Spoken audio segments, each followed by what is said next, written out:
मनोज यादव जी, आपकी पार्टी में शफीकुर रहमान वर्क है, वो तो 4 कदम आगे हैं, हसन साहब उससे भी 8 कदम आगे हैं।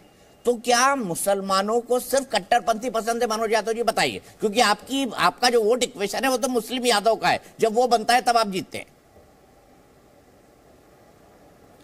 मैं समझता हूं दीपक जी की समाजवादी पार्टी के बारे में जो आपकी अवधारणा है वो सरकार परस्त अवधारणा है। कम से कम पत्रकारिता परस्त अवधारणा आपको रखनी चाहिए। आपके मंच के माध्यम से बहुत स्पष्ट करना चाहूंगा कि समाजवादी पार्टी हिंदू, मुस्लिम, सिख, ईसाई सबकी पार्टी है, और समाजवादी पार्टी जो इस देश के संविधान की जो मंशा है, जो उसके प्रस्तावना की मंशा है, धर्मनिरपेक्षता के, उसके भाव से समाजवादी पार्टी काम करती है। एक तो आपके सवाल का जवाब ये हो गया। और इस तरह का शोरगुल और सरकार परस्त कुछ बातें इसलिए लोग बढ़ा चढ़ा करके दिखाते हैं, मेरे दोस्त, मेरे बड़े भाई, इसलिए दिखाते हैं कि कुछ लोग जो विश्लेषक होते हैं वो विश्लेषक नहीं होते हैं। उनके विश्लेषक में एक अगर आप बढ़िया शब्द अगर आप जोड़ दें तो वो दरबारी कवि होते हैं, और दरबारी कवि का हमेशा ये दायित्व होता है, ये उसकी निहित जिम्मेदारी होती है कि अपने बादशाह के चरणों में लेटना, और वही अलोक कर रहे हैं। और आप भी कमोबेश कर रहे हैं, चूंकि बड़े भाई हैं और आप ख्याति लब्ध पत्रकार सर्टिफिकेट दिया। ये सवाल मनोज जी बहुत बहुत धन्यवाद आपके सर्टिफिकेट के लिए। मैं घर में इसको आप लिखवा के भी भेज देना, तो मैं इसको ना घर में लगा के रखूंगा फ्रेम करके कि मनोज यादव जी ने कहा कि मैं सरकार परस्त हूं। आपने मेरी तारीफ की, इसके लिए बहुत बहुत शुक्रिया। लेकिन मैं अगला सवाल पूछता हूँ, क्या भारत का संविधान किसी भी घटना के, सवाल सुन लीजिए ना सर, मैं तो धन्यवाद ही दे रहा हूँ, कुछ नहीं कह रहा हूँ। आपने धन्यवाद मुझे सरकार परस्त कहा, कोई नहीं, आप कह सकते हैं, प्रजातंत्र में ऐसा ही चलता है। अब मुझे एक सवाल का जवाब दीजिए, क्या भारत का संविधान अलाउ करता है कि कोई एक इंसिडेंट हो उसके कुछ घंटे के बाद फैसला दे दिया जाए? ये करता है, अलाउ करता है मनोज काका जी? बिल्कुल नहीं करता है। फिर अखिलेश यादव को ये कैसे पता लग गया कि जो असद और गुलाम है उसका इनकाउंटर फर्जी है? कुछ घंटे में अखिलेश यादव को कैसे पता लग गया जिस संविधान की आप बात कर रहे हैं वो ये इनकाउंटर फर्जी है? सिर्फ इसका जवाब। मैं संविधान की बात अब सुनेंगे, जवाब तो सुन लीजिए। अब जवाब तो सुन लीजिए। माननीय राष्ट्रीय अध्यक्ष जी ने जो ट्वीट करा, क्या यह सच नहीं है कि उत्तर प्रदेश की सरकार को, मेरे भाई, क्या संविधान इजाजत देता है किसी भी मुद्दे पर फैसला सुनाने के लिए? मुझे बताइए, 2 घंटे में फैसला सुना दिया उन्होंने, क्या संविधान इसकी इजाजत देता है, हाँ या नहीं? मैं सिर्फ इतना जानना चाहता हूं। होने के नाते इस देश के इतने बड़े नेता होने के नाते उन्हें पूरा अधिकार है कि जहां अगर कहीं अन्याय हो, बर्बरता हो, उसके खिलाफ वो आवाज उठा रहे हैं। लेकिन उसको तो संविधान देता है ये इजाजत अखिलेश यादव को? संविधान देता है ना ये इजाजत अखिलेश यादव को? अखिलेश यादव को संविधान उतना ही हक और अधिकार देता है जितनी इस देश की हुकूमत को देता है, और उतना एक गरीब को, एक किसान को, एक मजदूर को देता है। 2 घंटे बाद फैसला सुना दे, वो 2 घंटे बाद अदालत भी ना लगाए, आप सुन लीजिए। और ये देश का संविधान कम से कम सांप्रदायिकता फैलाने की इजाजत किसी को नहीं देता है, हिंदू मुसलमान करने की इजाजत किसी को नहीं देता। असद और गुलाम का इनकाउंटर सांप्रदायिकता फैलाने वाला था। खाते हो मनोज यादव जी, असद और गुलाम का इनकाउंटर सांप्रदायिकता फैलाने वाला था? जी जी। किसने कहा कि सांप्रदायिकता फैलाने वाला है? तो भाईचारा खत्म हो रहा है समाज के अंदर, ये क्या हुआ है? ये तो वही हुआ ना, भाईचारा खत्म हो रहा है। निश्चित रूप से हो रहा, नहीं हो रहा? आपको नहीं लग रहा? भारतीय जनता पार्टी के नेता उसी दिल्ली में, आपके बगल में दिल्ली में भाषण देते हैं कि गोली मारो सालों वाली जवान कौन कहता है? कौन कहता है इस देश में? आप उनसे सवाल कर पाएंगे? आप कभी अपनी पत्रकारिता के मनोज जी उनसे भी सवाल कर लेते हैं। मनीष शुक्ला जी, कितना गिरेंगे आप? कितना गिरोगे आप यार? असद और गुलाम का जो इनकाउंटर है, आप सवाल करो। नहीं मनोज जी, अब सुन लीजिए ना, 3 मिनट बोले आप, मैंने टोका तो नहीं आपको, सिर्फ एक देखिए। दीपक जी 10 सेकंड। दीपक भाई, अजय जी कुछ कहना चाहते हैं, उसके बाद में मनीष शुक्ला जी के पास जा रहा हूं। अजय जी।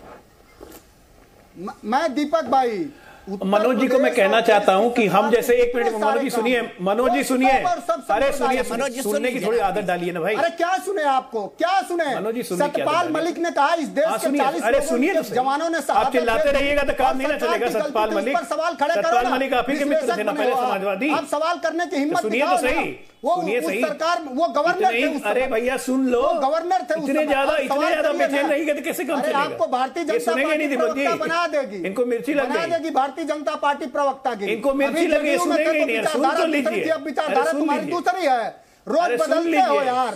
बदलते हो। अरे सुनिए, विचारधारा तुम्हारी फिर भी होती है रोज। आप ले रहे हैं वो भी समाजवादी है ना। मनोज जी प्लीज आप सम्मान के साथ अपने को पैनलिस्ट से बात करिए। आपने इतना कुछ कहा, मैंने आपकी बात सुनी ना, सम्मान पूर्वक सुनी, तो कृपया पैनल पे दूसरों का सम्मान करना सीख जाइए, भले से आपका राजनीतिक विरोधी हो।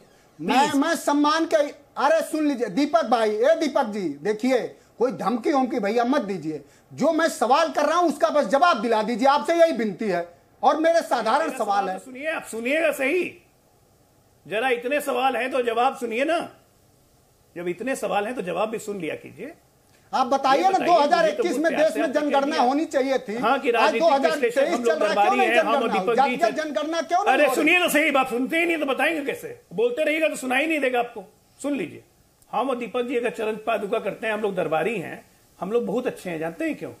हम लोग कुत्ता का चरण नहीं छूते हैं, हम लोग कुत्ते के चरण हम लोग नहीं पकड़ते हैं, जो आपके यहाँ चलन था, ठीक है ना? हम लोग किसी अच्छे आदमी के दरबार में कुत्ते का चरण पकड़ने के लिए राजनीति में हम नहीं आए थे, ठीक है ना? कुत्ते का चरण पकड़ने के लिए राजनीति में नहीं आए थे, जो आपके यहाँ लोग करते हैं। और दूसरी बात, सतपाल मलिक की बार बार आप बात कर रहे हैं। सतपाल मलिक तो आप ही के साथ मुलायम सिंह यादव रोकना पड़ेगा। मैं बहुत सम्मान के साथ बोल रहा हूँ आपको। किस राजनीतिक दल के लोग जाते हैं उनसे माला पहनने?